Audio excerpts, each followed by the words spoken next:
Exam के पहले, क्योंकि इसी टाइप के प्रश्न एग्जाम पर पूछे जाने हैं, तो एग्जाम के पहले आपका तैयारी कितना है ये जरूर अवश्य जांच लीजिएगा। तो चलिए शुरुआत करते हैं। मॉडल पेपर कुछ मॉडरेट क्वेश्चनों के साथ लेकर आए हैं। पहला प्रश्न, पहले हम CDP बाल विकास शिक्षा शास्त्र शिक्षण विधियों के पहले हम 30 प्रश्न करेंगे, जिसका पहला प्रश्न आप लोगों के स्क्रीन पर है। ज्ञान विद्यमान है, विश्वसनीय है तथा इस ज्ञान को प्राप्त करना ही अधिगम है। कौन सा संप्रदाय इस कथन को स्वीकार नहीं करता है? तो देखिए, व्यवहारवाद, संज्ञानवाद और गेस्टाल्टवाद, ये तीनों संप्रदाय जो हैं इस कथन को स्वीकार करते हैं, लेकिन संरचनावाद जो है इस कथन को स्वीकार नहीं करता है। दूसरा प्रश्न है कि निम्न में से कौन सा तत्व संप्रेषण का तत्व नहीं है? तो आप सभी लोग जानते हैं कि संप्रेषण का माध्यम, श्रृंखला, उद्देश्य, ये तीनों संप्रेषण के तत्व हैं, लेकिन नियोजन जो है आपका संप्रेषण का तत्व नहीं है। तीसरा प्रश्न है, अध्यापक के व्यक्तित्व के विकास में बाधक तत्व कौन होता है? सामाजिक परिवेश, ज्ञान, सांस्कृतिक अनुभव, कल्पना शक्ति का भाव या उच्च मानसिक क्षमता। तो अध्यापक के व्यक्तित्व के विकास में जो बाधक तत्व होता है वह हमारा कल्पना शक्ति का अभाव होना। अगला, कंप्यूटर सहायता प्राप्त अधिगम का लाभ क्या होता है? तो कंप्यूटर सहायता प्राप्त अधिगम का जो लाभ होता है वह शिक्षार्थी अपनी गति के अनुसार सीख सकता है। अगला, मानव संस्कार अथवा क्षमता में परिवर्तन जो धारण किया जा सकता है तथा जो वृद्धि की प्रक्रिया के ऊपर ही आरोपित नहीं है, यह कथन किसका है? तो ये किसने कहा है कि मानव संस्कार अथवा क्षमता में परिवर्तन जो धारण किया जा सकता है, जो वृद्धि की प्रक्रिया के ऊपर ही आरोपित नहीं है, ये कथन आपके किसका हो जाएगा? गेने का कथन हो जाएगा। अगला, किशोर अवस्था में मानसिक या बौद्धिक विकास होता है। तो किशोर अवस्था में मानसिक बौद्धिक विकास किस प्रकार से होता है? तो बहुत शीघ्र एवं बहुत अधिक मात्रा में होता है। पहला ऑप्शन सही हो जाएगा। शिक्षा में ICT के उपयोग के संदर्भ में कौन सा कथन गलत दिया गया है? देखिए, बड़ी संख्या में शिक्षार्थी को शिक्षा से जोड़ना संभव होगा, अध्यापक की आवश्यकता नहीं रहेगी, यह भी दिया गया है, और शिक्षा ज़्यादा प्रभावी होगा। ये तीनों जो है ICT के संदर्भ में हमारा सही दिया गया है, लेकिन अध्यापक की भूमिका सहजकर्ता के रूप में रहेगी, ये आप देखिएगा। तो शिक्षा में ICT के उपयोग के संदर्भ में देखा जाए तो देखिए, आपको दिख रहा होगा बड़ी संख्या में शिक्षार्थियों को शिक्षा से जोड़ना संभव होगा, शिक्षा ज़्यादा प्रभावी होगी और अध्यापक की भूमिका सहजकर्ता के रूप में रहेगी। तीनों हमारे देखिए कि जहाँ कथन दिए गए हैं सकारात्मक दिए गए, लेकिन नहीं निगेटिव हमारा एक ही ऑप्शन दिया गया है। तो according to question B option यहाँ पर सही हो जाएगा। किस अवस्था में बालक से परामर्श शिक्षण अत्यंत सक्रिय होता है? तो बालक से परामर्श शिक्षण जो है अत्यंत सक्रिय होता है, वह अवस्था आपकी किशोर अवस्था कहलाती है। अभिक्रमित अधिगम मॉडल के जनक कौन कहलाते हैं? तो अभिक्रमित अधिगम मॉडल के जनक आपके सभी लोग जानते हैं, स्किनर महोदय की बात करेंगे। प्रत्याशा सिद्धांत किसने दिया है? तो आप सभी लोग जानते होंगे, विक्टर वूम की बात करेंगे। प्रत्याशा सिद्धांत किसने दिया है? विक्टर वूम की बात करेंगे। स्वप्रत्यय विकसित किए होता है, तो स्वप्रत्यय कब विकसित होता है सभी बताइएगा। तो स्वप्रत्यय जो है स्वधारणा तथा लोगों की धारणा से विकसित होता है। अगला, निम्न में से कौन सा ब्रूनर के सिद्धांत से या ब्रूनर के सिद्धांत में नहीं है? तो ब्रूनर का सिद्धांत आपने पढ़ा होगा, तो उसमें देखिए नवीन ज्ञान अथवा सूचना को ग्रहण करना है, अर्जित ज्ञान का रूपांतरण है और ज्ञान की पर्याप्तता की जांच। लेकिन ज्ञान की अपर्याप्तता की जांच आपके ब्रूनर के सिद्धांत में नहीं है, इसलिए according two questions D option सही हो जाए। गोलमेन का नाम जाना जाता है, तो गोलमेन का जो नाम है वह किस में जाना जाता है? तो गोलमेन का जो नाम है वह सांवेगिक बुद्धि के लिए जाना जाता है। ब्रूनर के अनुसार निम्न में से कौन सा शिक्षण सिद्धांत नहीं है? तो ब्रूनर के अनुसार देखा जाए तो ये हमें मालूम होने चाहिए कौन कौन से शिक्षण सिद्धांत है। तो ब्रूनर के अकॉर्डिंग औपचारिक शिक्षण, वर्णनात्मक शिक्षण, प्रामाणिक शिक्षण, लेकिन अनौपचारिक शिक्षण आपका ब्रूनर के अकॉर्डिंग सिद्धांत नहीं है। अगला, जीन पियाजे जी के अनुसार किशोरावस्था में संज्ञानात्मक विकास की कौन सी अवस्था प्रारंभ होती है? तो सभी लोग जानते हैं संवेदी गामक अवस्था जन्म से लेकर 2 वर्ष तक की अवस्था कहलाती है। दूसरी होती है पूर्व संक्रियात्मक अवस्था, 2 से 7 वर्ष तक अवस्था कहलाती है। तीसरी होती है, सभी लोग बताइएगा कौन सी होती है? तीसरी मूल संक्रियात्मक अवस्था होती जो 7 से 11 और औपचारिक 11 से आगे वस्तु की अवस्था औपचारिक या अमूर्त कार्यात्मक अवस्था की बात करें। इनमें से कौन से शिक्षण सिद्धांत की एक विशेषता नहीं है? तो आप सभी लोग जानते हैं यहाँ पर शिक्षण सिद्धांतों की विशेषता के बारे में बात की गई है। तो सीखने की उत्सुकता, ज्ञान की सर्जना, पुष्टिकरण, ये तीनों विशेषता हैं, लेकिन क्रमशीलता का भाव यह कोई आपकी शिक्षण सिद्धांत की विशेषता नहीं है। निर्देशन होनी चाहिए। तो निर्देशन प्रक्रिया किस प्रकार से होनी चाहिए? तो जो निर्देशन प्रक्रिया है वह बाल केंद्रित होनी चाहिए। फोर्थ ऑप्शन सही हो जाए। पियाजे जी के दृष्टिकोण से वयम वर्ग 7 से 12 वर्ष की विकास की अवस्था को क्या कहा जाता है? तो सभी लोग जानते हैं कि जीन पियाजे जी की जो तीसरी अवस्था मूल संक्रियात्मक अवस्था की बात करेंगे। मनोविज्ञान के किस संप्रदाय में तथ्यात्मक एवं वस्तुनिष्ठ विधियों के अध्ययन के उपयोग पर बल दिया गया है? तो किस संप्रदाय में दिया गया है, सभी बताइएगा। तो दोस्तों व्यवहारवाद संप्रदाय पर दिया गया है। कुसंयोजित व्यक्ति कहलाते हैं वे व्यक्ति जो कुसंयोजित होते हैं वे किस प्रकार के कहलाते हैं? जो व्यक्ति, सभी बताइएगा, जो व्यक्ति अधिकतर अनुचित ढंग से द्वंद्वात्मक स्थिति का सामना करते हैं, समाज विरोधी गतिविधियों में सहभागिता करते हैं, द्वंद्व को दूर करने में असमर्थ होते हैं। तो कहीं न कहीं देखिए द्वंद्वात्मक, विरोधी, द्वंद्व तीनों नेगेटिव दिए गए हैं। तो कुसंयोजन क्या है? एक नेगेटिव ही शब्द है। तो ये सभी जो है आपके कुसंयोजित व्यक्ति कहला जाएंगे। तीनों ऑप्शंस की बात करें। समस्या समाधान स्थिति के लिए संज्ञानवादी मानते हैं। तो समस्या समाधान की स्थिति के लिए संज्ञानवादी क्या मानते हैं? संज्ञानवादी मानते हैं इसमें चिंतन प्रक्रिया होती है। तनाव को कम करने तथा अंतर्द्वंद को सुलझाने के प्रत्यक्ष तरीकों में क्या शामिल नहीं होता है? तो ये हमें मालूम होना चाहिए कि क्या क्या शामिल होता है। तो तनाव को कम करना तथा अंतर्द्वंद को सुलझाने के प्रत्यक्ष तरीकों में रुकावट को नष्ट या दूर करना, दूसरा रास्ता निकालना, दूसरे लक्ष्यों का प्रतिस्थापन, ये हमारा होगा। लेकिन अनिर्णय आपका नहीं होगा। अनिर्णय आपका प्रत्यक्ष तरीकों में शामिल नहीं होगा। कौन सा घटक सूचना प्रक्रियात्मक व्यवस्था से संबंधित नहीं होता है? तो आप सभी लोग जानते हैं ऐसा घटक जो सूचना प्रक्रियात्मक व्यवस्था से संबंधित ना हो।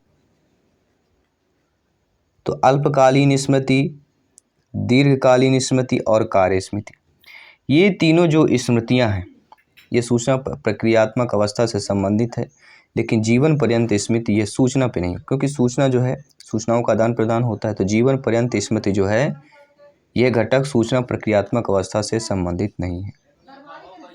अगला संप्रत्यय लब्धि प्रतिमान किसने प्रतिपादित किया? हिल्डा रावत, जेरोम ब्रूनर, रिचर्ड सुचमैन या कार्ल रोजर्स की बात करें। सभी जानते हैं आप लोग ज्ञानी सर्व व्याख्याता हैं, भावी अध्यापक अध्यापिकाएं हैं। जयसवाल सर आप सभी का अभिनंदन स्वागत करते हैं। साथियों संप्रत्यय लब्धि प्रतिमान जो आपके प्रतिपादित करने वाले हैं मनोवैज्ञानिक हैं वह आपके ब्रूनर की बात करेंगे। अगला प्रश्न है किशोरावस्था वह अवस्था है जिसमें बालक परिपक्वता की ओर अग्रसर होता है, यह कथन किसका है? कई बार पूछा गया है, जिक्र हुआ है। सभी लोग बताइए किसका कथन है? ये आप लोग कमेंट करके बताइए, काफी बार पूछा गया प्रश्न। आगमन चिंतन के विकास के लिए श्रीमती टाबा ने कौन सी युक्ति नहीं सुझाई है? तो श्रीमती टाबा ने कौन कौन सी युक्ति सुझाई है? सिद्धांतों का उपयोग, दत्त व्याख्या, धारणाओं का निर्माण, लेकिन दत्त अवलोकन जो है नहीं सुझाई है। श्रीमती टाबा की बात करें।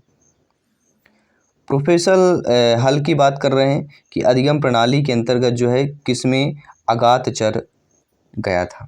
तो अगातचर की अगर बात करते हैं तो राइट ऑप्शन यहाँ पे हो जाएगा पूर्व प्रबलों की संख्या की बात करें। हार्डवेयर उपागम का आधार क्या होता है? तो हार्डवेयर उपागम का आधार अप्लाइड इंजीनियरिंग की बात करेंगे। फ्रायड की व्यक्तित्व संबंधी मनोविश्लेषणवादी धारणा के अनुसार निम्नलिखित में से कौन सा मनो ऊर्जा का सूचक है? अहम, इदम, पराहम, मन को चेतन स्तर। तो id, ego, super ego Freud महोदय जी का आपने पढ़ा होगा व्यक्तित्व संबंधी जो मनोविश्लेषणवादी धारणा है, उनके अनुसार मनो ऊर्जा का संसूचक कौन होता है? तो उसके अनुसार इदम की बात करेंगे। ठीक है, ईगो की जिसे हम बात करते हैं। प्रक्षेपण शब्द का प्रयोग सर्वप्रथम किस मनोवैज्ञानिक ने किया था? एरिक्सन ने, फ्रायड ने, जीन पियाजे जी या थॉर्नडाइक महोदय ने? इसका भी कमेंट बॉक्स में आप लोगों को आंसर बताना है, क्योंकि ऑलरेडी हम इस प्रश्न को प्रैक्टिस सेट में कर चुके हैं। तो प्रक्षेपण शब्द का प्रयोग सर्वप्रथम किस मनोवैज्ञानिक ने किया, ये आप कमेंट करके अवश्य बताइएगा। CDP में आपने कितने स्कोर किया, ये भी कमेंट करके बताइएगा। चलिए अब बात करते हैं मैथमेटिक्स के टॉप 30 प्रश्नों की बात करें। सभी तैयार हो जाइएगा। मैथमेटिक्स के टॉप 30 प्रश्नों की जिक्र हो चुका है। सभी अच्छे तरीके से कमेंट कीजिएगा। प्रत्येक प्रश्न को अच्छे तरीके से सॉल्व करना है, ठीक है। पहला प्रश्न है, दो भिन्नों के हर व 5 व 7 हैं। इन दो भिन्नों का योग 41/35 दिया गया है और उनके अंशों को बदलने पर भिन्नों का योग कितना हो जाता है, 43/35 हो जाता है। तो भिन्न कौन से होंगे? बहुत ही सरल और आसान भाषा में समझाएंगे, समझने की कोशिश करेंगे। देखिए, माना पहली भिन्स का अंश हमें x मान लेना है और दूसरी का हमें क्या मान लेना है, अंश का y मान लेना है।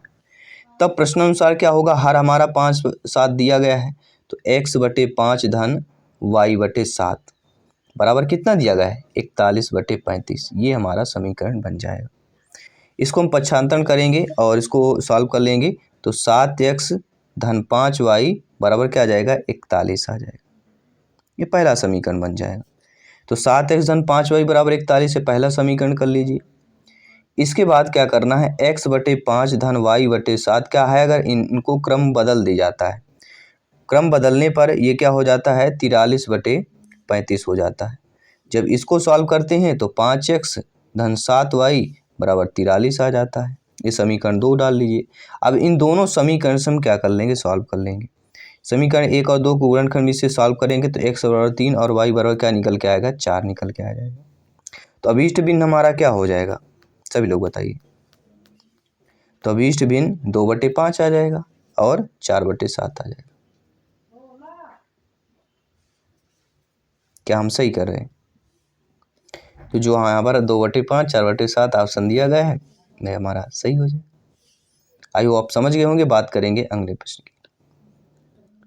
एक आयत की लंबाई 16 सेंटीमीटर, चौड़ाई 8 सेंटीमीटर है। यदि वर्ग का क्षेत्रफल आयत के क्षेत्रफल से दोगुना हो तो वर्ग की भुजा बताना है। लंबाई कितनी दी गई, 16 सेंटीमीटर दी गई और चौड़ाई कितनी दी गई है, 8 सेंटीमीटर दी गई। वर्ग का क्षेत्रफल बराबर क्या होता है, 2 गुणे आयत का क्षेत्रफल। आयत का क्षेत्रफल मतलब 16 गुणे 8 बराबर क्या आ जाएगा, 16 स्क्वायर आ जाएगा। और 16 का स्क्वायर कितना होता है, सभी लोग जाएंगे, जो कि भुजा यहाँ पे क्या है, भुजा है। भुजा वर्ग बराबर क्या दिया गया है, 16 का स्क्वायर। यहाँ पे ध्यान, यही चीज़ हमें समझना है। भुजा का वर्ग बराबर 16 का स्क्वायर, तो स्क्वायर स्क्वायर स्क्वायर, भुजा हमारी कितनी आ गई, 16 सेंटीमीटर हमारी भुजा आ जाएगी। तो यही तो पूछा गया है कि आयत के क्षेत्रफल से दोगुना हो तो वर्ग की भुजा कितनी हो जाएगी, 16 सेंटीमीटर हो जाएगी। अगला प्रश्न है, एक त्रिभुज की भुजाओं की माप 5 सेंटीमीटर, 12 सेंटीमीटर, 13 सेंटीमीटर है, तो त्रिभुज का प्रकार बताइए। बहुत अच्छा प्रश्न है। देखिए, समबाहु त्रिभुज में सभी भुजाएं समान होती हैं और समद्विबाहु त्रिभुज में कोई 2 भुजाएं समान होती हैं। तो यहाँ पे जो दिया गया है 5, 12 और 13 भुजाओं की माप, त्रिभुज एक कैसा होगा, समकोण त्रिभुज होगा। कैसे, माना कर्ण सबसे बड़ी संख्या कर्ण मान लेते हैं, 13 हो गया सेंटीमीटर कर्ण मान लीजिए, लंब 5 मान लीजिए, आधार 12 सेंटीमीटर मान लीजिए। तो कर्ण का वर्ग बराबर था 13 का वर्ग बराबर 12 का वर्ग धन 5 का वर्ग कर लीजिए। 13 का वर्ग मतलब 169 हो गया, 169 बराबर 144 धन 25 कर लीजिए इसको, 12 का वर्ग 5 का वर्ग, ठीक है। तो 169 बराबर 169 दोनों तरफ आ रहा है ना, मतलब क्या हो जाएगा, कौन सा हो जाएगा, यहाँ पे सभी लोग बताइएगा कौन सा हमारा त्रिभुज का प्रकार निकल के आ जाएगा। किसकी बात करेंगे, समकोण त्रिभुज की बात करेंगे। 496 योग 318 का निकटतम सैकड़ा में मान बताइएगा। मतलब 496 और 318 का जोड़ दिया जाए तो 814 निकल के आता है और इसका निकटतम सैकड़ा का मान क्या होगा, 800 हो जाएगा। यानी कि बी ऑप्शन हमारा जो दिया गया है सही हो जाएगा। निश्चित आकृति का परिणाम व्यक्त करने के लिए उपयुक्त होता है। तो निश्चित आकृति का परिणाम व्यक्त करने के लिए सबसे उपयुक्त क्या होता है, सभी लोग बताइएगा। Flannel board, blackboard, pegboard, geoboard, कौन सा होता है, सभी बताइएगा। ये आपको कमेंट करके बताना है, ठीक है। पेडागोजी का बेहतरीन प्रश्न है, सरल भी प्रश्न है। अगला प्रश्न है, यहाँ पे दिया गया 1 की घाते 3, 6 ऋण 9 ऋण 1/2 की घाते 2 √4। देखिए एक बार मैं लिख देता हूँ, आप लोग रफ पेन में जरूर लिख लीजिए। ऋण 1/2 की घाते 2 प्लस √4, ये हमारा प्रश्न दिया गया है। इस प्रश्न को सॉल्व करने के लिए बहुत ही आसान तरीका है। क्या करेंगे, सर्वप्रथम आपको करना क्या है, 3 आ जाएगा, -1/4 आ जाएगा और प्लस का 2 आ जाएगा। क्या मैं सही कह रहा हूँ? सरलीकरण कर लेना केवल, बस सिंपल सी बात है। ऋण 3 ऋण 1/4 धन 2 बराबर ऋण 1/4 बराबर ऋण कॉमन ले लेंगे तो 1 धन 1/4 आ जाएगा बराबर ऋण 5/4। तो हमारा जो बी ऑप्शन दिया गया वह सही हो जाएगा। बहुत ही आसान से प्रश्न है। देखिए जोड़ घटाना गुणा भाग आपको करना होगा, क्योंकि इतना हम प्रक्रिया करेंगे तो बहुत लंबा सवाल हो जाएगा, वीडियो भी काफ़ी लंबा हो जाएगा। ठीक है, तो हमें ये समझाते हैं किस प्रकार से सॉल्व करना है, ठीक कैसे हमें फार्मूले क्या लगाना है। क्योंकि आप एग्जाम में भी अगर एक एक गुणा भाग भी करता जाएंगे तो ये आपको मन में ही सोच लेना है, तभी आप लोग कर पाएंगे, क्योंकि समय ज़्यादा लग जाता है। ठीक है, 999 और 3000 के बीच 4 अंकों वाली कितनी संख्याएं होगी, सही बताइए।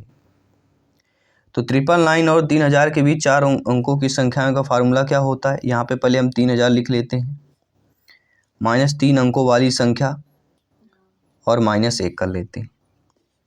यहाँ पे 3000 -3 अंकों वाली संख्या 999 एंड -1 कर लेते हैं। ठीक है, तो 3000 और 999 करेंगे तो 2001 आ जाएगा, और इससे -1 कर लेंगे तो कितना जाएगा, 2000 आ जाएगा। तो 999 3000 के बीच 4 अंकों वाली कितनी संख्याएं हो जाएंगी, 2000 संख्याएं हो जाएंगी। ठीक है, फार्मूला क्या करना है, जो बड़ी संख्या है उसको लिख लेना है, माइनस जो छोटी 3 अंकों वाली संख्या उसको लिख लेना है, अंत में क्या है -1 कर देना है दोनों में से। ठीक करने के बाद चित्र में यदि AB बराबर BC, कोण ABC बराबर 90 हो तो कोण BCD का मान बताइए। चित्र हम चलिए बना देते हैं। यहाँ पर आप लोगों को ऑलरेडी ये आपका चित्र दिया है। ठीक है, ये चित्र है और ABC दिया हुआ है। ठीक है, और ये BC हमारा कितना 90 अंश का है, ये फर्क। तो यहाँ पे देखिए AB बराबर AC आपका हो जाएगा, AB बराबर BC होगा, AB बराबर BC के हो जाएगा, क्योंकि 90 डिग्री की बात कर रहे हैं। तो इसलिए यहाँ पे कोण BAC बराबर कोण क्या होगा, BCA हो जाएगा, यानी BAC ये कोण बराबर होगा किसके होगा, BCA। ये कोण दोनों बराबर हो जाएंगे।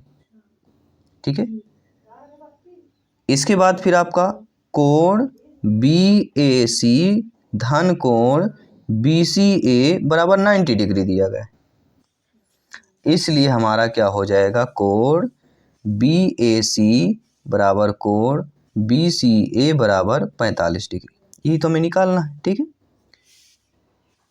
तो त्रिभुज पर बना जो बाह्य कोण है आंतरिक कोणों के योगफल के बराबर होता है। ठीक है, जो ये त्रिभुज का हमने कोण बनाया था, ठीक है, ABC हमने अंकित किया था यहाँ पे, तो बाह्य कोण जो होता है वह आंतरिक कोणों का योगफल कितना होता है, बराबर होते हैं। ठीक है, जो ये बाह्य कोण निकल के आया, ये जो आंतरिक कोण होगा वह दोनों बराबर हो जाएंगे, अर्थात कोण BCD बराबर कोण CBA धन कोण BAC बराबर 90 धन 45 बराबर कितना हो जाएगा, 135। पहला ऑप्शन सही हो जाएगा। एक व्यक्ति X रुपए 100 की वस्तु को 10% के हानि से व्यक्ति Y को बेच देता है। Y उस वस्तु को 10% लाभ से Z को बेच देता है, तो Y ने किस मूल्य पर वस्तु Z को बेची। बहुत ही अच्छा, बहुत ही साधारण सा प्रश्न है। Y के लिए पहले क्रय मूल्य निकाल लीजिए। Y के लिए वस्तु का क्रय मूल्य क्या हो जाएगा, 100 minus 100 multiplication 10 of 100 equal to 90 rupees. Z के लिए क्या हो जाएगा, जेड के लिए क्रय मूल्य क्या होगा, 90 प्लस 90 गुणे 10/100 बराबर 99। इसलिए y का विक्रय मूल्य बराबर किसके हो जाएगा, यह जितना देखिए z का क्रय मूल्य होगा y का भी क्रय मूल्य हो जाएगा। तो यहाँ पे क्या है 99 हो जाएगा। ठीक है, क्या होगा, जेड के लिए क्रय मूल हमने निकाल लिया 99, तो वाई के लिए भी क्रय मूल हो जाएगा। यही तो पूछा जा रहा है, वाई के लिए मूल किस वस्तु में बेची, तो 99 की बात करेंगे। ठीक है, बी वाला ऑप्शन सही हो जाएगा। थोड़ा समझना अच्छे तरीके से, और जितना ज़्यादा अभ्यास करेंगे उतना ही अच्छा रहेगा। एक कक्षा के 40 विद्यार्थियों की औसत आयु 15 वर्ष है। यदि शिक्षक को शामिल कर कक्षा की औसत आयु 16 वर्ष है तो शिक्षक की आयु क्या होगी। आयु से जरूर प्रश्न आएगा। तो माना अध्यापक की आयु यहाँ पे x मान लीजिएगा, और विद्यार्थियों की औसत आयु क्या निकल के आएगी, विद्यार्थियों की कुल आयु कर लीजिए और बटे में विद्यार्थियों की कुल संख्या कर लीजिए। तो यहाँ पे हमने क्या बताया था आपको, अध्यापक की आयु, ठीक है। तो यहाँ पे क्या दिया गया, औसत आयु कितना दिया गया है 15, तो 15 बराबर कर लीजिएगा विद्यार्थियों की औसत आयु बराबर, फार्मूला हमने बताया था ना, विद्यार्थियों की औसत आयु बराबर विद्यार्थियों की कुल संख्या बटे विद्यार्थियों की कुल आयु बटे विद्यार्थियों की कुल संख्या। तो औसत हमारा 15 दिया गया है, विद्यार्थियों की कुल आयु हमें निकालना है। ठीक है, विद्यार्थियों की कुल आयु हमें निकाल लेना है, और हमारा संख्या 40 दी गई है, ये हमारा सूत्र बन जाता है। तो विद्यार्थियों की कुल आयु कितना होगा, 15 गुणे 40 हो जाएगा। विद्यार्थियों की कुल आयु कितनी हो जाएगी, 15 गुणे 40 अर्थात 600 वर्ष हो जाएगा। अध्यापक धन विद्यार्थियों की औसत आयु अगर देखा जाए 600 वर्ष हो गया। अब अध्यापक धन विद्यार्थियों की औसत, अभी तक हमने विद्यार्थियों की निकाला, अब दोनों को साथ निकाल लेना। तो विद्यार्थी और अध्यापक की औसत आयु मतलब दोनों का योग कर लेना है, दोनों आयुओं का योग मतलब 600 धन x कर लीजिए। कुल संख्या 40 विद्यार्थियों की थी, एक अध्यापक हो गए तो 41 हो गई। ठीक है, और औसत यहाँ पे कितना 16 वर्ष दिया गया था विद्यार्थियों और शिक्षक अध्यापक दोनों की आयु का। अब यहाँ पे x का मान निकाल लेना है। अब इतना आप लोग कर लेंगे, 16 के 41 से कर लीजिए। ठीक है, 16 41 गुणा करेंगे कितना आ जाएगा, 656 आ जाएगा। 656 बराबर 600 धन x, 600 की तरह लाएंगे तो x और 56 निकल के आ जाएगा। ठीक है, तो थर्ड वाला ऑप्शन यहाँ पे सही हो जाएगा। आई होप आप सभी लोग अच्छे तरीके से समझ पाए होंगे। निम्न विकल्पों में से कौन सा विकल्प x धन y की घाते 3, देखिए मैं पहले लिख देता हूँ तो आप लोग अच्छे से समझ पाएँ।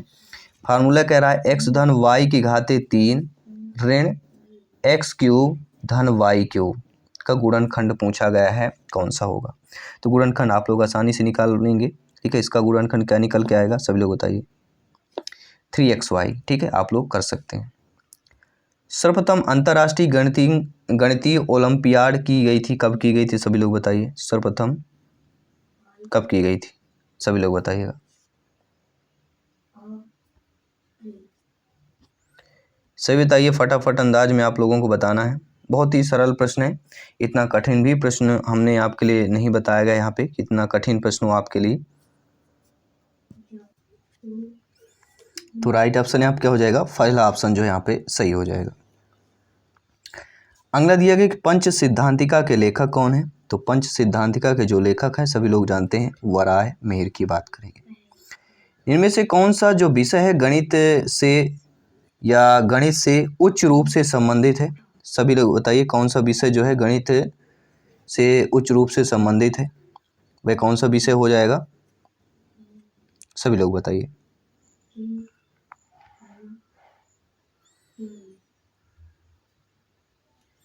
तो आपका भौतिक विज्ञान की बात करेंगे। अगला प्रश्न यहाँ पे दिया गया है, सभी लोग ध्यानपूर्वक बताइएगा। ABC की औसत आयु 10 वर्ष है, यदि A और C की औसत आयु 9 वर्ष है तो B की कितने वर्ष होगी, सभी लोग बताइए।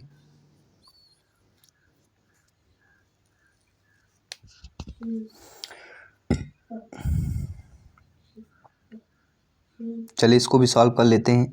देखिए A व BC का आयु का योगफल यहाँ पे कितना हो जाएगा, 10 गुणे 3 माइनस 30 वर्ष।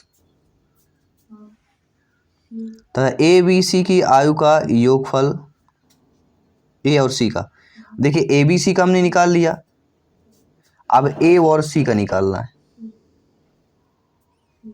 क्योंकि देखिए ABC की औसत आयु 10 दी गई तो तीनों को 30 हो जाएगी, इसलिए हमने -30 किया गया है। ठीक है, 30 वर्ष इसीलिए हमने माइनस किया है। अब A व C का निकालते हैं, तो A व C का क्या निकल के आ जाएगा भैया, 9 गुणे 2, क्योंकि A व C का औसत आयु 9 वर्ष दिया गया है और 2 व्यक्ति हैं तो 9 दूनी 18 हो जाएगा, यहाँ पे 18 वर्ष कर देंगे।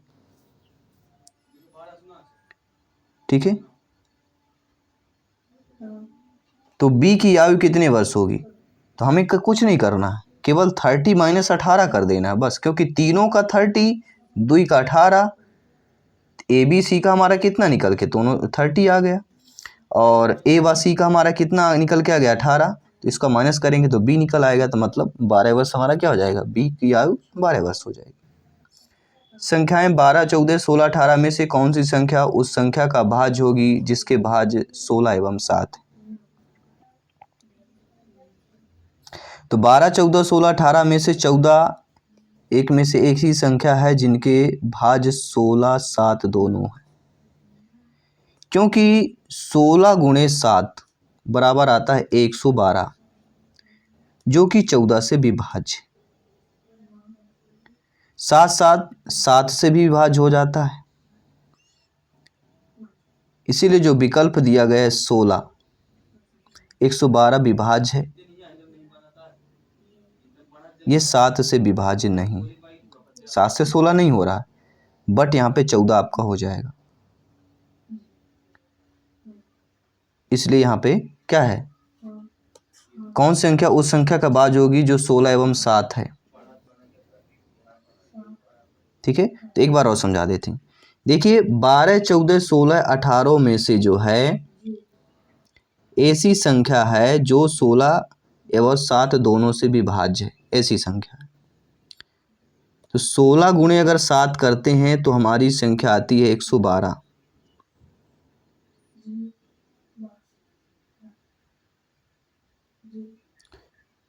जो कि ये विभाज्य होने के साथ साथ 7 से भी आपका भाज्य है। 112 7 से भी होगा, ठीक है। तो यही तो पूछा गया है कि कौन सी संख्या उस संख्या का भाज्य होगी जो 16 एवं 7 से होगी। तो 16 7 से विभाज्य है, ठीक है। तो वो संख्या आपकी क्या है, यहाँ पे राइट ऑप्शन क्या होगा, 16 ही ऑलरेडी हो जाएगी। अब यहाँ पे दिया गया है,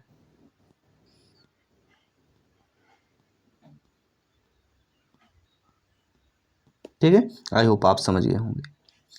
समखटभुज के अंतः कोणों का मान कितना होता है? तो समखटभुज देखिए समखटभुज अंतः कोणों का मान का फार्मूला होता है 2n-4 इंटू 90/n, अर्थात 2 इंटू 6, सभी लोग बताइए कौन सा हो जाएगा?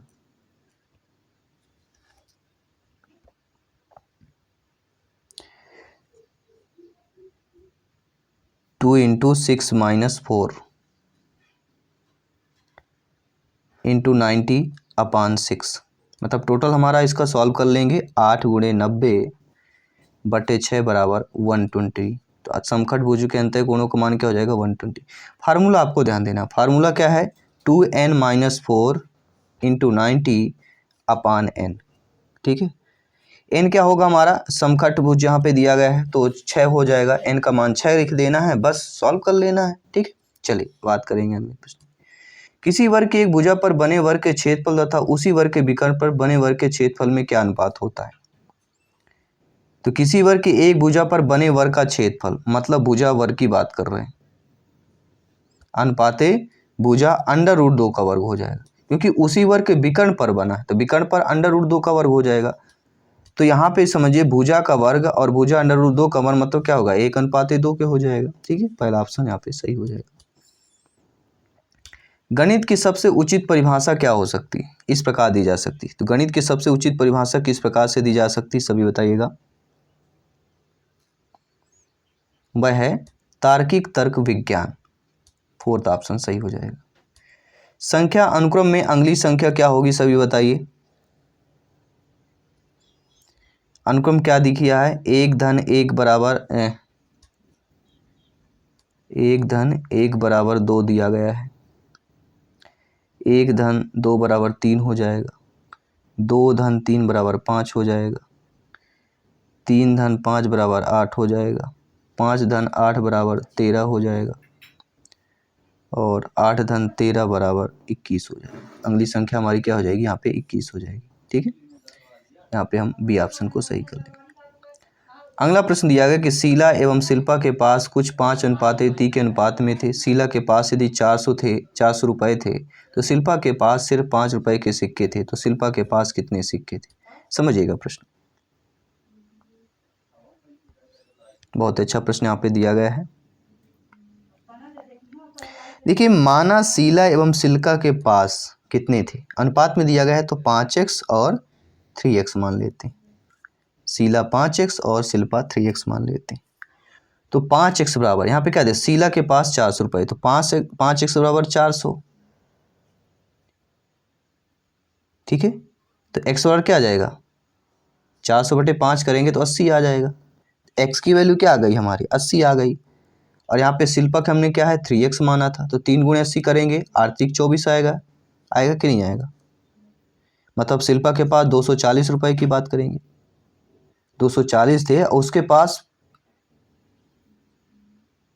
5 रुपये के कुल कितने, ठीक है 240 हो गया। लेकिन ये पूछा यार शिल्पा के पास 5 रुपये के सिक्के, तो आपको कुछ नहीं करना, 240/5 कर देना, 48 सिक्के निकल के आ जाएंगे। सी वाला ऑप्शन सही जाएगा। बहुत ही आसान प्रश्न था। संख्या यहाँ पे दी गई है, इनमें 5 का स्थानीय मान बताना। स्थानीय मान जाति मान आता है, तो कुछ नहीं करना है, दशमलव के बाद हमें क्या करना है, उसका स्थानीय निकाल लेना है, ठीक है। तो 5 का स्थानीय मान मतलब 5/100 हो जाएगा। तो यहाँ पे कौन सा हो जाएगा, सैकड़ा, सैकड़ा नहीं होगा, सवा कहला जाएगा, ठीक है, क्योंकि बटे में है। 4 अंकों वाली बृहत्तम तथा न्यूनतम संख्याओं का योगफल क्या होगा, तो 4 अंकों वाली बृहत्तम सबसे बड़ी संख्या सभी लोग जानते हैं 99, और जो न्यूनतम संख्या होती है वह 100 होता है। इन संख्याओं का योगफल पूछा गया है 99 एंड तो 10,999। सी वाला ऑप्शन सही हो जाएगा। कोई डाउट अगर फटाफट अंदाज में कमेंट कीजिए। देखिए, घनाभ के सभी किनारों की लंबाई होगी कितनी होगी, घनाभ दिया रहेगा आपका, ये आपका घनाभ बना रहेगा इस प्रकार से, थोड़ा और कर देते हैं पास में ताकि, ठीक है, ये घनाभ बना रहेगा और ये आपका 10 रहेगा, ये 3 रहेगा एंड ये 6, इसको ऐसे जोड़ देंगे तो घनाभ बन जाएगा आपको, ठीक है। ये घनाभ ये वाला इसे रहेगा, ये ऐसे रहेगा और ये ऐसे, ठीक है। तो ये 6 ये दिया रहेगा, 10 3 6 नंबर्स दिए गए। तो दिए गए घनाभ के सभी किनारों की लंबाई यहाँ पे कितनी हो जाएगी, सभी बताइएगा। सभी किनारों की लंबाई बराबर क्या होता है, 4 गुणे कोष्टक के अंदर 10 3 6 जो नंबर दिए रहे तीनों अंकित कर लेना है, 4 गुणे, क्योंकि यहाँ पे क्या होता है 4 कोनों की बात करेंगे तो 4 कर लेते हैं क्योंकि घनाभ दिया गया है। तो 4 गुणे 3 संख्याएं कर लेना, तीनों संख्याओं को जोड़ लेना है, ठीक है। तो 10 3 13 और 13 6 19 चौक कितना होता है 76 सेंटीमीटर। तो फोर्थ वाला ऑप्शन सही हो जाएगा।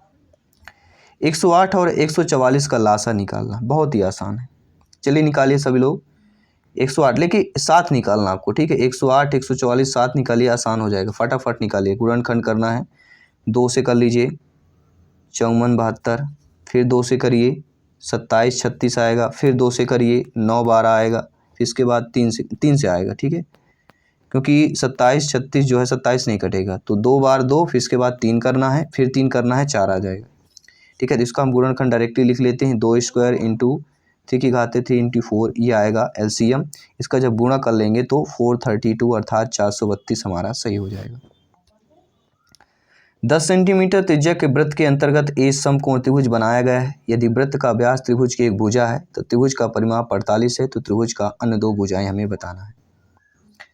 थोड़ा ये लंबा प्रश्न है, ठीक है, और मैं वृत्त बना देता हूँ और इसका आंसर जो है थोड़ा लंबा प्रोसेस है। इसका आंसर मैं टेलीग्राम पर अपलोड कर दूंगा ऑलरेडी, ठीक है, तो आप लोग समझ लीजिएगा वहाँ पे पीडीएफ फाइल्स में। चित्र बना देता हूँ, अगर आपसे बन रहा है तो ज़रूर सॉल्व कीजिए। ये 90 डिग्री है और केंद्र ओ है, ये आपका दिया गया, ठीक है। इसको अगर आप लोग सॉल्व कीजिए, अगर आपसे बन रहा है ठीक है, नहीं वरना टेलीग्राम पर आइए, इसका अच्छे तरीके से हम आपको समझा देंगे वहाँ पे, ठीक है। चलिए बात करेंगे अगले प्रश्न की।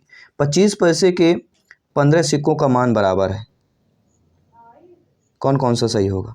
देखिए 25 पैसों के जो है 15 सिक्कों के मान बराबर जो दिया गया है, यहाँ पे देखिए दिया गया है कौन कौन सा सही होगा। तो वह होगा 1 रुपये के 3 सिक्के प्लस 25 पैसे के 2 सिक्के, उपरोक्त कौन सा गलत दिया गया है ये बताना है।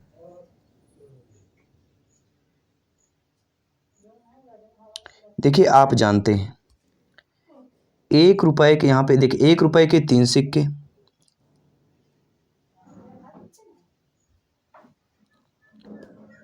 50 पैसे का सिक्का, एक सिक्का, और 25 पैसे का एक सिक्का। तो यहाँ पे हमारा कौन सा हो जाएगा? पहला वाला सत्य हो जाएगा, बिल्कुल सही दिया गया है। इसके बाद दूसरा करेंगे, 2 रुपये के सिक्के, मतलब पैसे में कर लेना, 200 पैसे कर लीजिएगा यहाँ पे, प्लस 50 पैसे कर लीजिए, 50 पैसे के 3 सिक्के हैं ना, तो 100, ठीक है, और 25 पैसे कर लेना है यहाँ पे प्लस। तो ये भी हमारा बिल्कुल सत्य दिया गया है।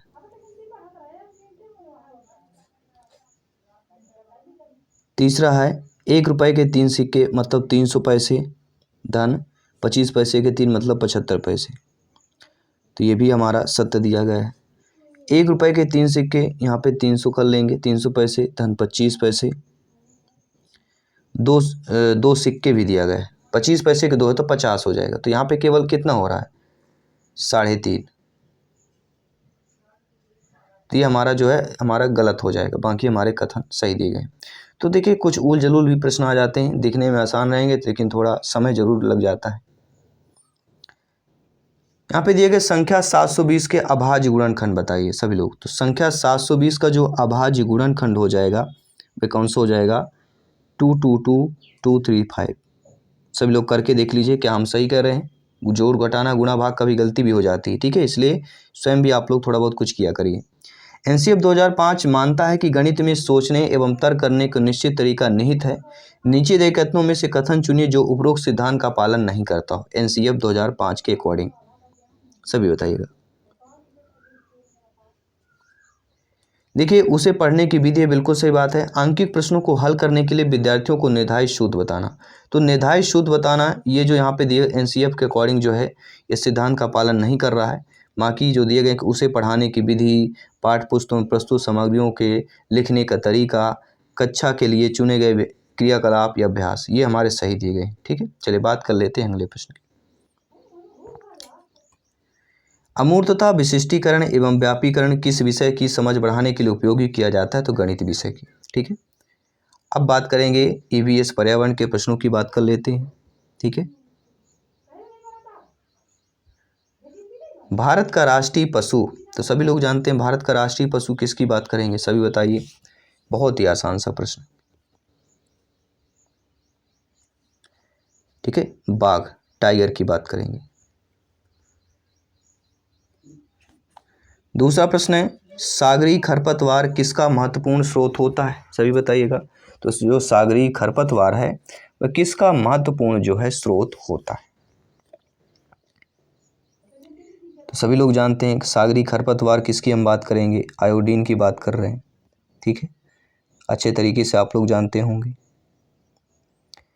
इसके बाद अगला जो प्रश्न क्या दिया गया है आइए देख लेते हैं।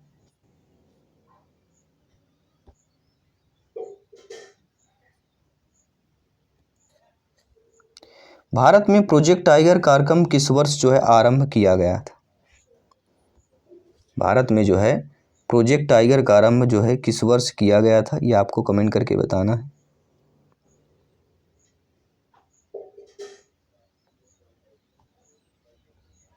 तो सभी लोग जानते हैं, सभी लोग बताइए भारत में प्रोजेक्ट टाइगर का कार्यक्रम किस वर्ष जो है आरंभ किया गया था?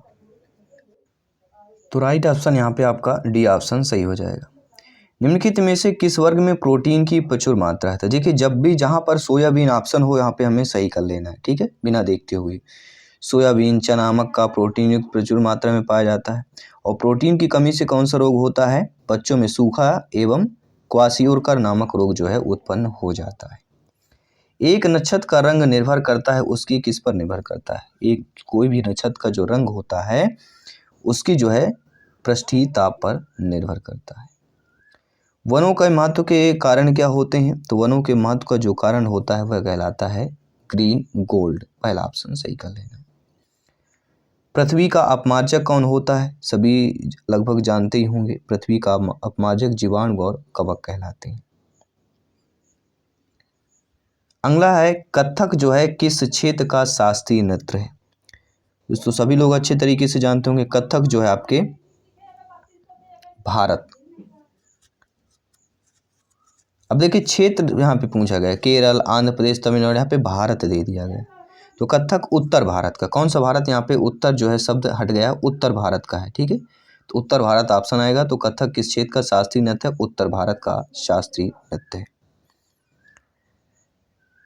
और कथक का तात्पर्य होता है कथा कहने वाला। इस भाव प्रधान होता है, इसमें अंग मुखाभिनय द्वारा कथानक का प्रस्तुतिकरण किया जाता है। रबी की फसल कौन सी होती है? रबी, खरीफ की फसल, जायद फसलें, ये जानना बहुत जरूरी है। तो भारत में ऋतुओं के आधार पर फसलें मुख्यतः रबी, खरीफ और ग्रीष्म की फसलें में वर्गीकृत किया जाता है। रबी की फसलें जो होती हैं वह हमारी कौन कौन सी होती है? जो सितंबर अक्टूबर में लगभग बोई जाती हैं। तो चना की बात कर लें, गेहूं, जौ, चना, मटर, सरसों, आलू, राई ये होते हैं। और बाकी जो दिए गए मूंगफली, चावल, ये हमारे क्या हैं? ये सारे खरीफ की फसलें हैं जो जून जुलाई में बोई जाती हैं। पोलियो का कारण क्या होता है? पोलियो का कारण विषाणु होता है। पोलियो विषाणु के कारण होने वाला रोग है। इसमें विषाणु भोजन, पानी के साथ शरीर में प्रवेश कर जाता है, जो तंत्रिका तंत्र को क्षतिग्रस्त कर देता है और मांसपेशियों का संकुचन में अवरोध तथा हाथ व पैरों में लकवा पड़ना इस रोग का प्रमुख लक्षण होता है। लवण जो जल अवशोषण करता है, कौन सा लवण कहलाता है? वह लवण हाइग्रोस्कोपिक लवण कहलाता है, जो जल का अवशोषण कर लेता है। पारिस्थितिक तंत्र एवं प्राकृतिक अधिवासों का संरक्षण तथा उनके प्राकृतिक वातावरणों में प्रजातियों का जीवनक्षम जनसंख्या रखरखाव एवं प्रतिप्राप्ति के लिए प्रयुक्त पद कौन सा होता है? तो वह होता है अपस्थानीय संरक्षण। इसके अंतर्गत पारिस्थितिक तंत्र एवं प्राकृतिक अधिवासों का संरक्षण तथा उनके प्राकृतिक वातावरण में प्रजातियों का जीवनक्षम जनसंख्या रखरखाव एवं प्रतिप्राप्ति के लिए प्रयुक्त पद होता है। अगला, सामुद्रिक कछुओं को जीवंत जीवाश्म कहा जाता है क्योंकि वे 150 मिलियन वर्षों से अधिक समय से पृथ्वी पर उपस्थित हैं। भारतीय उपमहाद्वीपों के जल भागों में पाए जाने वाले 5 प्रजातियों के समुद्री कच्छप में सबसे अधिक संख्या किसकी है? सबसे अधिक संख्या ऑलिव रिडले की है। नोट कर लीजिएगा। विश्व ऊष्मायन के लिए निम्न में से कौन सा एक कारक होता है? तो विश्व ऊष्मायन के लिए सबसे कारक वाहनों से निकली गैसें होती हैं। मुख्य रूप से इसमें आपका CO2 कार्बन डाइऑक्साइड में वृद्धि उत्तरदायी होता है। और कार्बन डाइऑक्साइड क्या होता है? परावर्तित ऊष्मीय विकिरण को रोक लेती है, जिससे वायुमंडल में तापमान वृद्धि होता है। जो विकिरण आती है ऊपर से, फिर ये वायुमंडल की परत में CO2 पाया जाता है, जो विकिरण को धरती पर तो आ जाती है लेकिन वापस नहीं जाने देती। इसलिए लगातार जो है तापमान में वृद्धि होती जा रही है। धातुमय प्रस्तर किसे कहा जाता है? तो धातुमय प्रस्तर जो है अयस्क को कहा जाता है। अयस्क को क्या कहा जाता है? धातुमय प्रस्तर। और अयस्क से ही विभिन्न धातुओं को जो है प्राप्त किया जाता है। पेड़ पौधे प्रदूषण को घटाते हैं क्योंकि वे अवशोषण करते हैं। तो पेड़ पौधे प्रदूषण को घटाते हैं, किन का अवशोषण करते हैं? तो कार्बन डाइऑक्साइड की बात करेंगे, CO2 की बात करेंगे। ठीक है। भूकंप जो है मापा जाता है। तो भूकंप सभी लोग जानते हैं किससे मापा जाता है? आपके रिक्टर पैमाने से जो है मापा जाता है। महानगरों में जलस्तर वृद्धि का कारण क्या होता है? तो महानगरों में जलस्तर वृद्धि का कारण ध्रुवीय प्रदेश में बर्फ का पिघलना। इस ताप वृद्धि के कारण ध्रुवीय प्रदेशों में बर्फ पिघलने लगे, जो कि महासागरों में जलस्तर की वृद्धि के लिए उत्तरदायी माने जाते हैं। ठीक है, जब गर्म होगा बर्फ पिघलेगा, बर्फ पिघल कर समुद्र में जाएगा निचले स्तर पर, समुद्र में जल वृद्धि होगी। ठीक है, तो स्थल कम होता जा रहा है लगातार। भूकंप की तरंगों को निरूपित करता है। कौन निरूपित करता है? सभी लोग जानते हैं अच्छे तरीके से। हम बात करेंगे सिस्मोग्राफ। ठीक है, सिस्मोग्राफ द्वारा रिक्टर स्केल पर मापा जाता है भूकंप की तीव्रता। मानव पर्यावरण संबंध एक संकल्पना है। कौन सी संकल्पना है? धनात्मक, ऋणात्मक, संज्ञानात्मक या सभी? तो मानव पर्यावरण संबंध जो एक हमारा कहलाता है वह कहलाता है, सभी लोग बताइएगा, धनात्मक संकल्पना कहलाता है। किसी खाद्य श्रृंखला की प्रथम कड़ी सदैव हरे पादप होते हैं, क्यों होते हैं, सभी लोग बताइएगा। क्योंकि विस्तृत रूप से फैले होते हैं, ये मृदा से जुड़े हुए होते हैं, वे सूर्य के प्रकाश में वायुमंडल को जो है कार्बन मोनोऑक्साइड को स्थिरीकृत करते हैं या उनमें जड़ें होती हैं। तो किसी खाद्य श्रृंखला की प्रथम कड़ी सदैव हरे पादप इसलिए होते हैं क्योंकि ये सूर्य के प्रकाश वायुमंडल कार्बन मोनोऑक्साइड को स्थिरीकृत करते हैं, ये मृदा से जुड़े होते हैं, विस्तृत रूप से फैले होते हैं। सही बताइए कौन सा ऑप्शन यहाँ पे सही होगा। सारे आपको दिख रहे होंगे, सारे ऑप्शन सही हमें दिख रहे हैं, नज़र आ रहे हैं, लेकिन जो ऑप्शन हमारा सटीक सबसे बेहतरीन लग रहा है होना चाहिए, वो होना चाहिए ऑप्शन नंबर सी।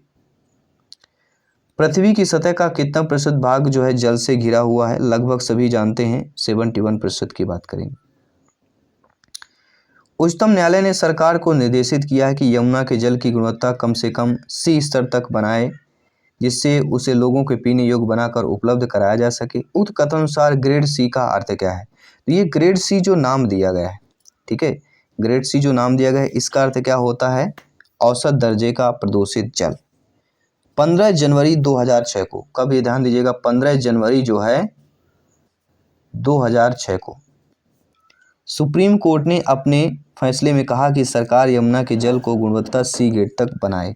तो 15 जनवरी 2006 को कहा गया था, ये नोट कर लीजिएगा। इनमें से रोग और उनके द्वारा प्रभावित अंगों को सुमेलित करना है, रोग और उनके प्रभावित अंग दिए गए हैं।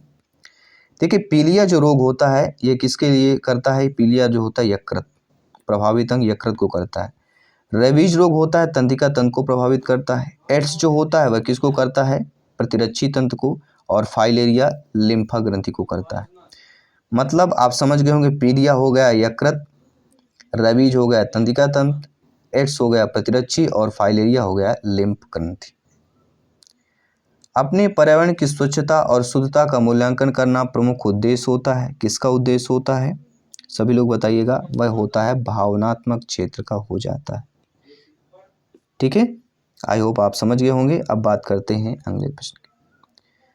जल संग्रहण के संबंध में वहाँ की क्षेत्रीय भाषा अनुसार कौन सा युग्म सुमेलित नहीं है, यह बताना है। तो राजस्थान की खादिन, बिहार का आहार, कर्नाटक की कादी, तमिलनाडु की एरिक्स, कौन सा यहाँ पे नहीं। तो कर्नाटक का कौदी, ये जो आपका क्षेत्रीय भाषा युग्म सही नहीं दिया गया है।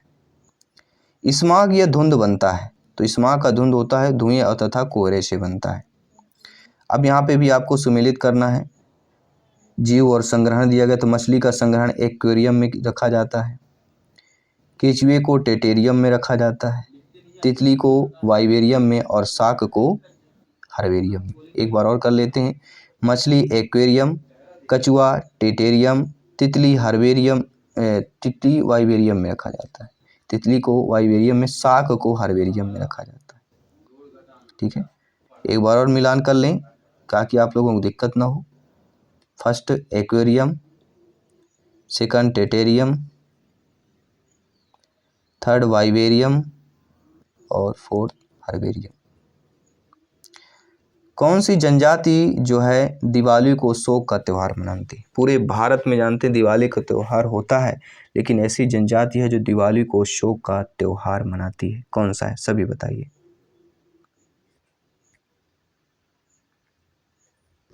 वह आपकी कौन सी है, थारू जनजाति की बात करेंगे। क्या हम सही कह रहे हैं, सभी थारू जनजाति दिवाली को शोक का त्यौहार मनाती है। चेरा पूंजी तथा जातियां जनजाति किस राज्य से संबंधित हैं, सभी बताइएगा। तो ये आपके मेघालय की बात करेंगे। जी हाँ, चेरा पूंजी जो जातियां जनजाति है मेघालय राज्य से यह संबंधित है। अब देखिए हिंदी भाषा के हम 30 महत्वपूर्ण प्रश्न करेंगे। पहले ध्यानपूर्वक विकल्प को पढ़ना है। ठीक है, पहले हम पेडागोजी के प्रश्न कर लेते हैं, इसके बाद फिर हम आप किसके प्रश्न करेंगे, सभी लोग जानते हैं, गद्यांश पद्यांश के प्रश्न करेंगे। भाषा सीखने की कौन सी विधि जो है मातृभाषा को मध्यस्थ बनाए बिना दूसरी भाषा को सीखने में सहायक होती है, कौन सी कहला जाएगी, सही बताइएगा। सभी फटाफट अंदाज में कमेंट करके बताइए। वह हो जाएगी हमारी प्रत्यक्ष विधि की बात करेंगे। भाषा शिक्षण में खेल का सर्वाधिक महत्वपूर्ण स्थान होता है। क्यों होता है? क्योंकि खेल भाषा को विस्तार देते हैं। पाठ के अंत में अभ्यास और गतिविधियों का उद्देश्य नहीं होता। क्या नहीं होता है? मतलब 3 उद्देश्य होंगे और एक आपका उद्देश्य नहीं होगा। तो भाषा का विस्तार करना उद्देश्य होगा, सृजनात्मकता का विकास करना, बच्चों को अभिव्यक्ति को अवसर देना, लेकिन याद करवाना नेगेटिव, तो ये आपका उद्देश्य नहीं होगा, बाकी तीनों उद्देश्य होंगे। पठन पाठन के अंत में ऐसे अभ्यास एवं गतिविधियां हों जो सरल भाषा वाले हों, बच्चों को स्वयं कुछ करने और सीखने का अवसर प्रदान करें। तो आप सभी लोग जानते हैं जब भी अवसर शब्द आता है तो हमेशा पॉजिटिव माना जाता है। ठीक है, तो यहाँ पे बी ऑप्शन सही हो जाएगा। भाषा शिक्षण में बालक में मौखिक कौशल के विकास के लिए सबसे कम महत्वपूर्ण क्या होता है? तो किसी विषय पर चर्चा करना, बच्चों की बात को धैर्य से सुनना, अपनी बात कहने का पूरा मौका देना, तीनों ज़्यादा इंपॉर्टेंट है। प्रश्नों को उत्तर पूछना ये कम महत्वपूर्ण हो जाता है मौखिक कौशल की अगर बात करें। भाषा सीखने में मातृभाषा जो व्याघात होती है वह किस रूप से होती है? तो भाषा सीखने में मातृभाषा जो होती है वह व्याघात के रूप में होता है या नहीं होता है, या आंशिक रूप से होता है या पूर्ण रूप से होता है, ये आपको कमेंट करके जरूर बताना है। भाषाई कौशलों के संदर्भ में कौन सा कथन सत्य नहीं दिया गया है?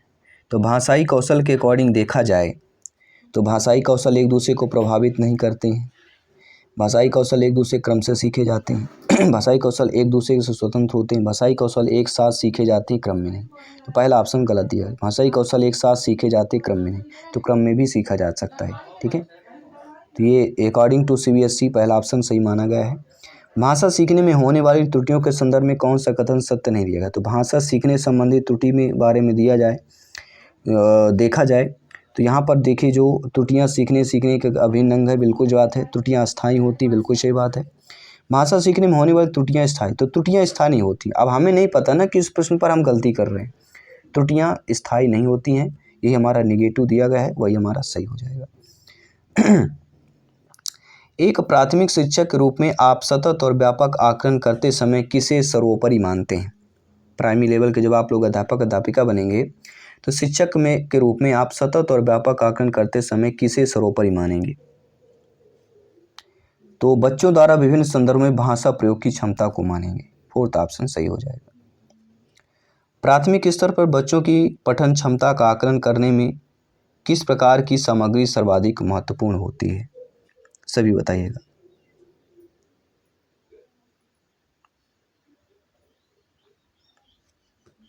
तो बाल साहित्य की कोई संवेदात्मक कहानी। पहली और दूसरी कक्षा में भाषा शिक्षण के साथ ही कला शिक्षा को सम्मिलित करने का उद्देश्य क्या नहीं होता है?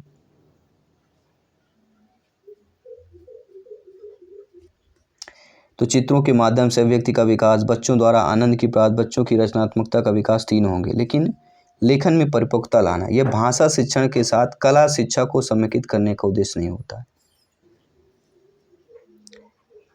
प्राथमिक स्तर पर बच्चों की घर की भाषा को अपनी कक्षा में स्थान देना जरूरी है, क्योंकि घर की भाषा क्या होती है? सभी लोग बताइए।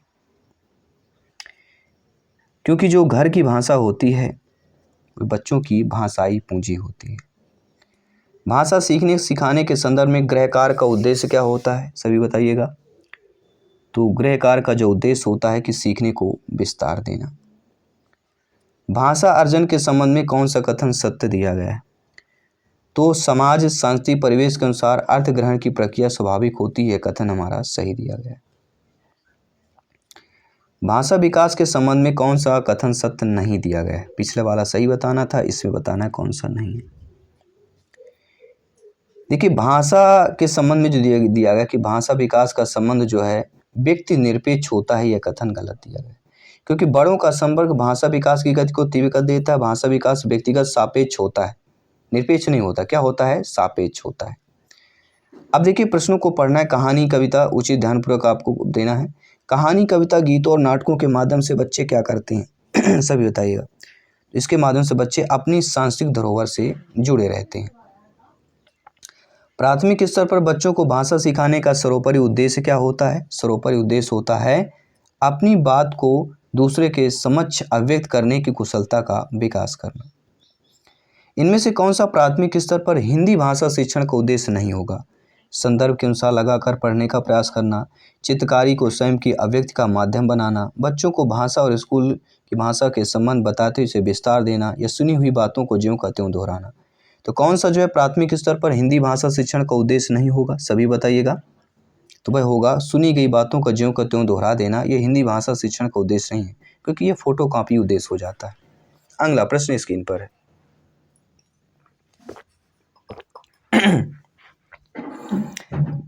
भाषा कौशलों के संदर्भ में कौन सा कथन सत्य दिया गया है, सही बताइएगा। तो भाषा कौशल के संदर्भ में हमारा कथन देना है, तो भाषा के कौशल अंतः संबंधित होते हैं, बिल्कुल सत्य दिया गया है। भाषा के सभी कौशल नए सिरे से सिखाने की आवश्यकता होती है, ये गलत है। भाषा कौशल एक दूसरे को स्वतंत्र होते हैं, ये भी गलत है। भाषा के चारों कौशल एक क्रम में सीखे जाते हैं, ये भी गलत है। लेकिन भाषा कौशल अंतः संबंधित होते हैं, यह हमारा कथन सत्य दिया गया है। भाषा खालिस्तान और का एक उत्तम साधन होता है, तो किसका होता है? तो भाषा जो होती है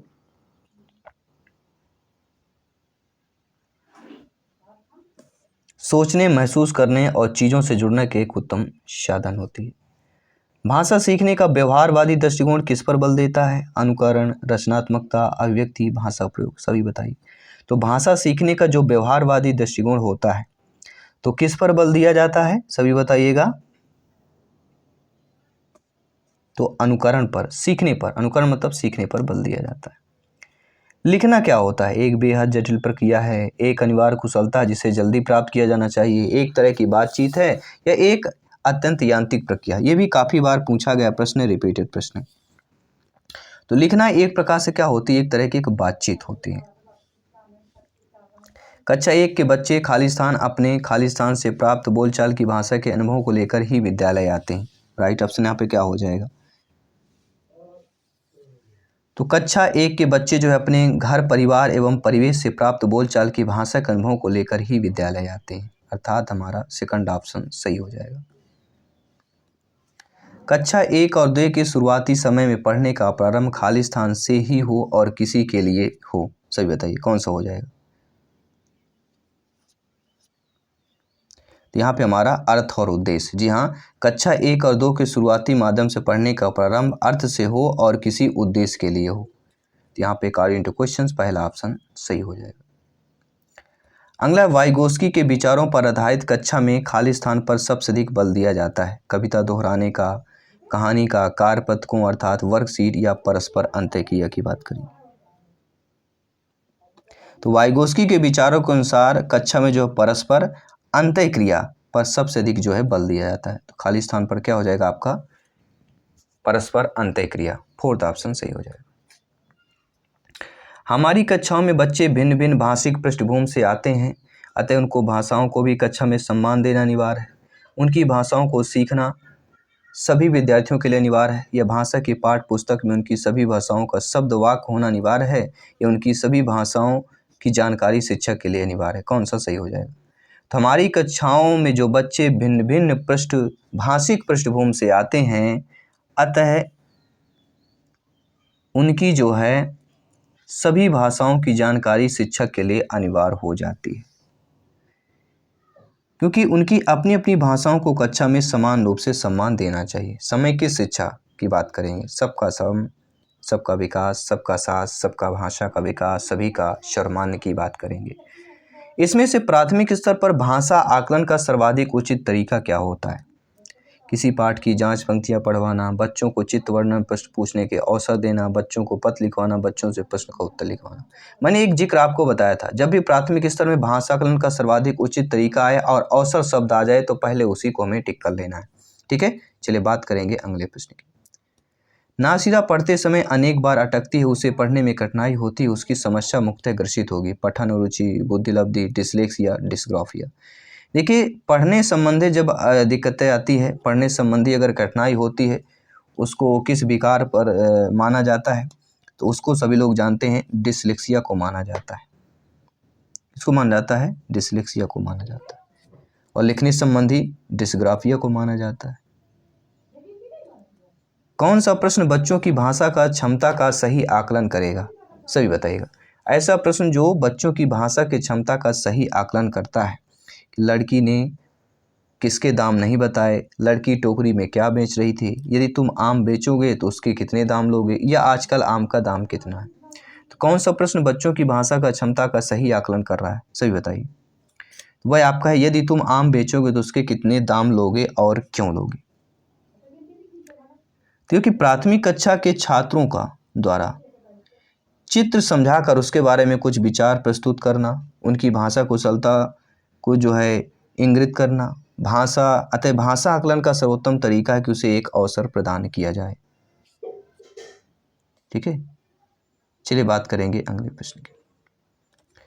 प्राथमिकता स्तर पर बच्चों के लिए बाल साहित्य चयन का मुख्य आधार होना चाहिए। छोटी रचनाएं, रोचक विषय वस्तु, रंगीन चित्र, सरल जानकारी की बात करें तो प्राथमिक स्तर पर जो है बच्चों के लिए साहित्य चयन का मुख्य आधार कौन सा होना चाहिए? रोचक विषय वस्तु होना चाहिए।